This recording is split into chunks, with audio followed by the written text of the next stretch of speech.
Hello viewer, स्वागत है नए एपिसोड में। जहाँ आज के एपिसोड में दिखाया गया कि अबीरा को जैसे ही पता चलता है तो फिर वो अरमान का नाम काटने लगती है। तो विद्या वहाँ उसे डांटती है कि ये सब तुम क्या करी हो। तो फिर दादी सा कहती है कि करने दो इसे, मुझे पता है कि ये अरमान से मिल चुकी है और इसे सब कुछ पता चल गया है। तो यहाँ पे वो दादी सा का बात सुनती है अबीरा और कहती है हाँ, मुझे सब कुछ पता है कि वो एक गीतांजलि नाम की औरत के साथ रह रहा है और उससे शादी करने वाला है।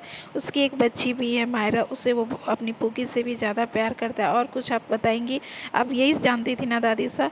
और यहाँ पे वो बहुत रोने लगती है। अब इतना अभी बोलती है कि विद्या शौक हो जाती है कि ये सब क्या बोल रही है। तो विद्या कहती नहीं, तुमने जो देखा वो गलत हो सकता है, तुम क्या बोल रही हो, मुझे तो कुछ समझ में नहीं आ रहा है। तो दादी सा कहती है कि इसने वही देखा जो मैं सुन के और देख के आई हूँ, इसलिए अब हमें इस लड़की का साथ देना होगा। तो यहाँ पे विद्या मानती ही नहीं कि मेरा अरमान ऐसा नहीं कर सकता, तुम्हें तो कुछ धोखा हुआ होगा, वो तुमसे बहुत प्यार करता है, वो तुम्हारा सच्चा प्यार है। तो वो इतना बोलती है, तभी अबीरा को गुस्सा आ जाता है और वो उससे झाड़ के बोलती है कि अब बस भी करेंगी माँ, अब क्यों अपने बेटे का पक्ष ले रही है, अब मैं टूट चुकी हूँ, अब मुझे अब किसी की नहीं सुननी है। उसने अपने प्यार को भुला दिया, मैं 7 सालों से उससे इंतज़ार कर रही हूँ, लेकिन इस बीच उसने एक बार भी मुझे कांटेक्ट नहीं किया, करेगा भी क्यों? क्योंकि वो 7 साल पहले ही मुझे छोड़ चुका है और वो किसी औरत के साथ है, वो बिज़ी है। हमारी पोकी का जगह उसने किसी और को दे दिया है। हमारा रिश्ता एक तरफ़ा था और रिश्ता एक तरफ़ा भी था और प्यार भी एक तरफ़ा था। और इस तरह वो इतना रोने लगती है कि उसका दर्द सहन नहीं होता। और इधर दिखाया जाता है कि अरमान जो होता है वो अबीरा का फ़ोटो लेके पुकी के सामने बात करता है और इधर अबीरा का दर्द ही कम नहीं हो रहा होता है। वो बहुत रोने लगती है और बैठ जाती है। तभी वहाँ पे वो दादी साहब और विद्या से कहती है कि मुझे बहुत हर्ट हो रहा है, दादी साहब प्लीज़ मेरे दर्द को कम करिए, मैं नहीं झेल पा रही हूँ। तो फिर यहाँ पे विद्या उसे समझाती है कि ऐसा कुछ नहीं है बेटा, वो तुमसे बहुत प्यार करता है। लेकिन वो किसी की नहीं सुनती और कहती कि जो होना था हो गया, अब मैं कुछ नहीं कर सकती हूँ, मेरा प्यार मुझसे दूर हो गया, मेरी शादी अब अलग हो गई, मैं अब अकेली पड़ गई। और इतना फूट फूट के रोने लगती है कि विद्या और दादी सा दोनों ही उसके साथ रोने लगते हैं। तभी फिर उसे ख्याल आ जाता है कि दादी सा ने उससे कहा था कि अरमान मूव ऑन कर चुका है, अब तुम भी मूव ऑन कर लो। इसलिए वो उठती है और अब जहाँ पेपर रखा होता है उसे लेके आती है। विद्या मना करती है कि बेटा हड़बड़ी में, जल्दीबाजी में ऐसा कुछ मत करो। तो अबीरा कहती है ये तो मुझे बहुत पहले ही कर देना चाहिए था। और कितना भी विद्या मना करती है लेकिन वो फिर पेपर में साइन कर देती है और कहती है कि मैं क्यों रुकावट बनूं, मैं उसके पैरों की बेड़िया नहीं बनना चाहती, मैं तो उसकी प्यार थी ना, लेकिन वो तो कब का भुला चुका है मुझे, तो फिर मैं क्यों अकेले इस रिश्ते को ढोऊं। और वो साइन कर देती है। अब विद्या चाहती है कि ऐसा कुछ ना हो, लेकिन अबीरा साइन कर चुकी होती है। और दादी सभी कहती है कि पहली बार तो लड़की अपने हिसाब से कुछ कर रही है, अपने लिए उसने कुछ मांगा है, इसलिए प्लीज़ तुम भी कुछ मत बोलो विद्या। इधर अबीरा जब साइन करती है तो उसे बहुत पुरानी बातें याद आने लगती है कि वो और अरमान कितने अच्छे एक दूसरे के साथ रहते थे, उनकी शादी हुई थी, एक दूसरे को वो प्यार करते थे, अरमान हमेशा उसका केयर करता था। सारी फीलिंग उसके सामने आ जाती है और वो बहुत रोने लगती है। और इधर अरमान भी जो होता है वो अबीरा की यादों में होता है। वो जब पुकी आराम कर रही होती है तो उसके सामने अबीरा की पासपोर्ट साइज़ फ़ोटो लेके भी देखता है और बात करता है और कहता है कि पुकी ये आपकी मम्मा है और मैं इनसे बहुत प्यार करता हूँ, लेकिन आज आपके लिए मैं इन्हें छोड़ रहा हूँ, आज मैं गीतांजलि से शादी कर रहा हूँ सिर्फ आपके लिए, आपकी इच्छा के लिए। और यहाँ पे जब वो ये बोलता है उसके बाद उसे अचानक से याद आता है कि अगर मुझे गीतांजलि से शादी करनी है तब तो मुझे अब अबीरा से तलाक लेना होगा। ओह नो, मैंने ये क्या डिसीजन ले लिया, अब तो मुझे अबीरा से अलग होना होगा। उस बेचारी पे क्या टूट पड़ेगा, वो तो मेरा प्यार है, अगर मैं उसे बताऊंगा तो वो कैसे झेल पाएगी इस दर्द को। अब उसे कुछ समझ में नहीं आने लगता है तो वो फिर बाहर की तरफ आ जाता है। और यहाँ पे जब विद्या कहती है कि तुम साइन नहीं करोगी, मैं उसे समझाऊंगी, तो वो कह देती है कि अब कुछ सुनने समझने का टाइम गया। तभी वहाँ पे फ़ोन आता है और वो फ़ोन उठाती है, वो अरमान का होता है। तो अरमान उससे बात करने लगता है और कहता है कि अबीरा मुझे समझ में नहीं आ रहा है कि मैं तुमसे क्या कहूँ। तो यहाँ पे अबीरा कहती है अब कुछ भी सुनने और समझाने का समय गया।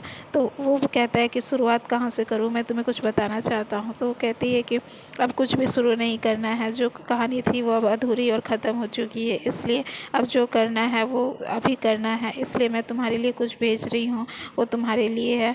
तो अब यहाँ पे वो फिर फ़ोन काट देती है। अब अरमान समझ नहीं पाता है कि वो क्या भेजने वाली है और उसे मेरा एड्रेस कैसे पता है, क्या वो अब मुझे देखी है कभी और उसे एड्रेस कैसे पता चला। और वो परेशान हो जाता है। तभी वो सोचता है कि फिर से बात करके पूछता हूँ।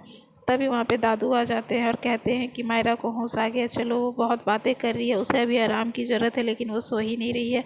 तो फिर अरमान दौड़े चला आता है, अंदर देखता है कि गीतांजलि उसे स्टोरी सुना रही है और वो मज़े से सुन रही है, सो ही नहीं रही है।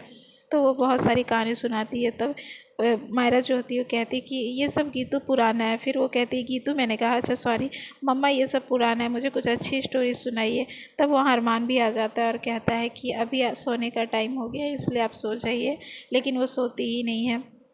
तो फिर वो बहाना बनाती है गीतांजलि की, मुझे भी अब नींद आ रही है इसलिए मैं सोना चाहती हूँ और वो हेल्थ के लिए ठीक है। तो फिर वो कह देते हैं कि अरमान कहता है कि अभी दादू और गीतांजलि दोनों को सोना है मेरा बेटा, इसलिए आप चाहते हो ना कि गीतू मम्मा जल्दी ठीक हो जाए, इसलिए आप इन्हें छोड़ दो। तो वो कहती है अच्छा ठीक है, और वो दोनों फिर चले जाते हैं। यहाँ पे गीतांजलि बहुत सारा प्यार करके मायरा को जा रही होती है, तभी वहाँ पे बेड पे देखता है अरमान की अबीरा की फ़ोटो पड़ी हुई है। तो उसे उठा के वो छुपका के अपने पर्स में रखने लगता है। तो वो पूछती है कि ये क्या है, तो वो बोल देता है कि ये कागज़ का बस टुकड़ा है। लेकिन इधर पीछे मुड़ के अरमान को देख लेती है गीतांजलि की, वो कुछ अपने वॉलेट में छिपा रहा है, किसी की फ़ोटो है शायद। और यहाँ पे फिर वो कहने लगता है कि मैं नहीं, यहाँ पे मायरा कहती है कि मुझे नींद नहीं आ रही तो मैं क्या करूँ। तब फिर अरमान कहानी सुनाने लगता है। तो वो वही कहानी सुनाता है जो अबीरा सुनाती है, राजा और रानी की और प्रिंसेस की। तो यहाँ पे मायरा कहती है ये कहानी तो सेम उस उदयपुर वाली आंटी ने सुनाया था। अब ये चीज़ तो अरमान जानता है कि अबीरा के पास से मायरा रह के आई है, इसीलिए वही कहानी हो सकती है। फिर वो बताने लगता है कि बेटा अभी भी राजा बहुत दुखी है, वो कैसे अपनी प्रिंसेस की बात रानी को बताए, उसे समझ में नहीं आ रहा है। अगर वो बता देता है तो हो सकता है कि रानी उस प्रिंसेस को अपने साथ ले जाए या फिर उसे हमेशा के लिए दूर कर दे। इधर मायरा जो होती है वो कहानी सुनते सुनते सो जाती है और अरमान भी बहुत दुखी होता है। फिर तभी वहाँ पे गीतांजलि आ जाती है कुछ देर बाद और कहती है कि अब उसे आराम करने देते हैं। तभी वहाँ पे फिर दादू भी आते हैं और कहते हैं कि हमें छोटा सा एंगेजमेंट करना होगा ताकि ये मायरा खुश हो सके, उसने मुझे लिस्ट दी है सगाई के लिए। तो यहाँ पे गीतांजलि कह देती है कि सगाई सिंपल ही होना चाहिए क्योंकि हम नहीं चाहते हैं कि कुछ तामझाम हो। तो फिर दादू कहते हैं हाँ हाँ वैसा ही होगा, मैं खिचड़ी तुम लोगों के लिए बना के आता हूँ। और फिर यहाँ पे गीतांजलि और अरमान साथ में बैठते हैं। तो गीतांजलि कहती है कि अरमान, जब हम साथ आ ही रहे हैं, हम जब एक दूसरे को समझ रहे हैं और हमें पता है कि हम मायरा के लिए एक साथ आ रहे हैं, तो क्या आप मुझे बता सकते हैं कि आपकी एक्स वाइफ के बारे में। तो फिर अरमान शौक हो जाता है, लेकिन वो कहता है ठीक है मैं बताता हूँ। और इधर दिखाया जाता है कि अबीरा को बुखार आ जाता है। फिर गीतांजलि को सारी सच्चाई बता देता है कि भले ही हम मायरा के लिए शादी कर रहे हैं, लेकिन मैं तुम्हें कभी भी पति का दर्जा नहीं दे पाऊँगा और ना ही पत्नी का तुमसे ले पाऊँगा, क्योंकि मैं पहले ही प्यार कर चुका हूँ और दोबारा मैं प्यार नहीं कर सकता हूँ। इसलिए मैं पहले ही ये बात क्लियर कर दे रहा हूँ। तो मायरा जो गीतांजलि होती है वो खुश हो जाती है कि ईमानदारी से उसने सारा कुछ बताया है। और वो थोड़ा अंदर से टूटी हुई भी महसूस करती है, क्योंकि वो अंदर ही अंदर अरमान से प्यार करती थी। उसने इस चीज़ को खुशी से माना भी था, लेकिन जब अरमान ने कह दिया था कि नहीं, तो फिर वो मान गई। और इधर दिखाया जाता है कि जो अबीरा होती है वो डिवोर्स के कागज़ लेके निकल रही होती है। तो विद्या कहती है तुम कहाँ जा रही हो, तुम्हें उसका एड्रेस पता है जो तुम भेजोगी। तो फिर वो अंशुमन को फ़ोन लगाती है और कहती है कि प्लीज़ मुझे मायरा का माउंट आबू का एड्रेस सेंड करना। तो वो कहता है कि ठीक है। और इधर वो कहती है कि अब इस चीज़ में देरी नहीं होनी चाहिए, मैं उसी मायरा की मम्मी के पास एड्रेस में भेजूँगी जहाँ वो देखे और खुश हो जाए कि हमारे रास्ता का कांटा अलग हो गया है और वो दोनों अच्छे से शादी कर ले, क्योंकि मैं नहीं चाहती कि अरमान अब मुझे याद रखे और उसे किसी तरह की कोई दिक्कत हो। तो यहाँ पे विद्या जब देखती है और अभी वहाँ से चली जाती है, तो विद्या दादी सा को डांटने लगती है कि ये सब आपका ही करा धरा है, आपने ही उसे उकसाया है। और इधर दिखाया जाता है पोदार हाउस में कि जो तान्या होती है वो कायरा कायरा के रूम में आती है और कहती है कि मुझे तुमसे एक हेल्प चाहिए, ऐसे भी अब तो हम फैमिली मेम्बर बनने वाले, मैं इस घर में आने वाली हूँ, तो प्लीज़ मेरी मदद करोगी। तो फिर वो बहुत सारी बातें करने लगती है। तो फिर कायरा बोलती है कि आप साफ साफ बताइए कि आप कहना क्या चाहती हो। तो फिर वो बताती है कि मैं चाहती हूँ कि तुम मेरी बैचलर पार्टी में बैचलर मेट बन के आओ और मेरी तरफ से इंजॉय करो खूब। तो वो कहती है कि मैं कैसे जा सकती हूँ, ऐसे भी क्रिस भैया को पसंद नहीं आएगा। तो वो कहती है कि देखो मैं बिल्कुल वैसी लड़की नहीं हूँ, मैं चाहती चाहती हूँ कि मुझे ये फैमिली खुले दिल से अपनाए और पूरी फैमिली का प्यार मिले और सब लोग एक जैसे ट्रीट करें, इसलिए मैं सबके साथ इंजॉय करना चाहती हूँ। तो यहाँ पे वो उसे समझाती है कि आप गलत सोच रहे हो। तो फिर वो कहती है मैं कैसे गलत सोचूंगी, ऐसे भी तुम बचपन से क्रिश के साथ हो तो तुम्हें पता होगा ना कि वो कैसा है। तो कुछ देर के लिए उसे अबीर की भी याद आ जाती है, क्योंकि तान्या कुछ ऐसी बातें कहती है तो वो रोने जैसा हो जाती है। तो फिर कहती है कि अच्छा तो ठीक है, तुम मेरी पार्टी में नहीं आओगी पर रो मत। तो फिर बताती है कि अब आपको क्या ही बताओ, आपकी बातों ने मुझे अपनी पास्ट याद दिला दी। तो फिर वो कहती है कि मेरा इरादा नहीं था तुम्हें रुलाने का, ऐसे भी मुझे तुम्हारी स्टोरी पता है, कृष्ण ने बताया है। तो फिर वो कहती है कि मैं बस आपके लिए इतना ही कहूँगी कि आप जो भी करो सोच समझ के करो, क्योंकि मैं नहीं चाहती कि आपका भी दिल टूटे। तो वो कहती है नहीं नहीं ऐसा नहीं हो सकता, कृष्ण बाबू मुझसे बहुत प्यार करता है। तो कायरा कहती है कि क्या आपको सही में अंदाज़ है, अच्छा एक बार के लिए आप मान लो, अगर सारी एग्रीमेंट आप उनसे एग्रीमेंट करा लो कि शादी के बाद अगर ऐसा कुछ भी होता है और अगर हम अलग होते हैं तो मेरी कोई भी प्रॉपर्टी आपकी नहीं होगी।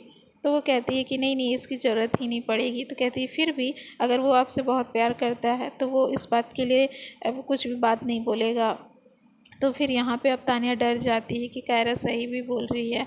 और इधर दिखाया जाता है कि अबीरा बहुत आराम से सोई होती है। तो दादी सा देखती है कि कितने आराम से ये सोई है। तो फिर वहाँ पे उसे छू के देखती है, उसे बुखार आया होता है। तो बोलते हैं इस लड़की को तो बुखार आया है, कितने दिनों के बाद ये सेकंड टाइम अच्छे से सो पाई थी, लेकिन अभी से बुखार है, जल्दी से विद्या पानी और कपड़ा लाओ, इसके माथे पे लगाना है। फिर वो लगाते हैं, तभी अबीरा उठ जाती है और कहती है कि मुझे इतना देर हो गया सोते हुए, मुझे जाना है अंशुमन के ऑफिस। तो वो लोग मना करते हैं कि कोई भी काम नहीं करना है, पहले तबीयत को देखना है। तो वो कहती है नहीं नहीं, मैं अपने काम के लिए इस तरह का बहाना नहीं ले सकती, ऐसे भी कितनी मुश्किल से हमें ये डील मिली है। तो दोनों मना करने लगते हैं। फिर वो लोग कहते हैं कि आज कस्टमर घर पे ही आने वाला है, इसलिए हमें रहना ज़रूरी है, ऐसे भी हम तो ठीक से कर नहीं पाते हैं, तुम ही हिसाब किताब अच्छे से कर लेना। तो अबीरा समझ जाती है कि ये दोनों मुझे घर पे रोकने के लिए बहाना बना रहे हैं, लेकिन फिर दादी से बहुत बोलती है तो वो आराम करने लगती है। दवाई खुद से खा के वो ठीक होना चाहती है, लेकिन दादी से मना कर देती है। तब फिर वो आराम करती है और दादी से उसे कहती है कि तुम कोई भी अब रेस्ट मत, कोई भी प्रॉब्लम अब तुम मत सोचो, बस तुम अपने शरीर को आराम दो, हम हैं ना देखने के लिए। और यहाँ पे फिर उसे वो सुला देते हैं। और इधर आने वाले एपिसोड में यही दिखाया जा रहा है कि दादी से उसे कह देती है कि लड़की तुमने बहुत सारे दूसरे के बारे में अब सोच लिया, अब सिर्फ तुम अपने बारे में सोचो। और यहाँ आने वाले एपिसोड में यही है कि जो अरमान होता है वो अपने घर में देखता है कि उसे एक लेटर मिलता है जो कि डाइवोर्स पेपर का होता है। और वो देखते ही शौक हो जाता है कि ये अबीरा ने तो मुझे डाइवोर्स भेजा है। तो वो अब शौक हो जाता है कि अब वो क्या करे। और इधर जो विद्या होती है वो भी अबीरा से कहती है कि तुमने गुस्से में आके भेजा है ना डाइवोर्स पेपर्स, लेकिन देखना अरमान वो साइन नहीं करेगा क्योंकि वो तुमसे बहुत प्यार करता है। लेकिन अबीरा भी कहती है कि आप बस गलत फहमी में रह रही है, वो ज़रूर करेगा। तो आने वाला एपिसोड बहुत इंटरेस्टिंग हो चुका है, जुड़े रहिए हमारे पेज में। Thank you.